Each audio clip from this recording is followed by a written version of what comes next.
Well, it's quick and it's convenient, but can you overuse that dry shampoo? You know, it's a question that some people are wondering about as the products become more and more popular. Dr. Frank McGeorge is here. He looked into how often it's really safe to use. Hey, Doc.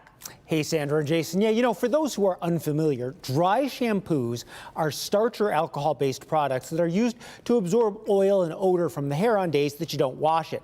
The concept's actually been around for centuries when people used to put powdered clay in their hair for that same purpose. Well, today's products generally come in an aerosol spray, and a lot of women are using them on a regular basis. Maybe once a week or so? Twice a week. I would say 4 times a week.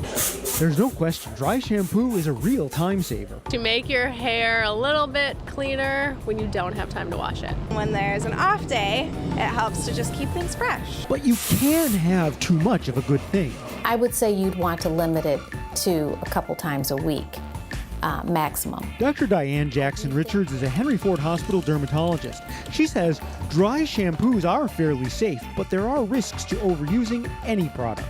Anytime we're using products that build up on our scalp or in our hair, certainly that can clog our follicles, and the more our follicles are clogged, that could lead to folliculitis, which is an inflammation around hair follicles, and then you might see some scalp issues and shedding because of that. But I think that would be excessive use to do that. Another risk of overuse? And I think if you were relying on dry shampoo, doing it too often, it could dry your hair strands, and then that dryness lead to more breakage. The starch in dry shampoo can also feed any bacteria or fungus already on your scalp. Part of the problem is some people aren't using dry shampoo properly. The proper way to use dry shampoo is to apply it just to the root, basically, and then to comb it through. Local 4 style editor John Jordan also recommends getting to the root of your hair problems. Whatever your hair issues are, you need to think about why they're happening. He says using a gentle sulfate-free shampoo to wash your hair can help reduce excess oil production and the need for dry shampoo.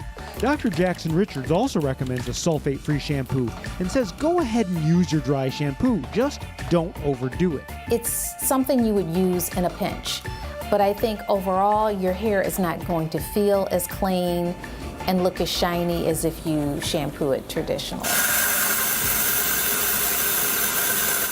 So John Jordan actually let me in on a little secret. Years ago, when he was backstage at Days of Our Lives, the hairstylists there told him that they use a sea salt spray to freshen up actors' hair and remove product between scenes. Now, you can make it, but they do sell it alongside dry shampoos.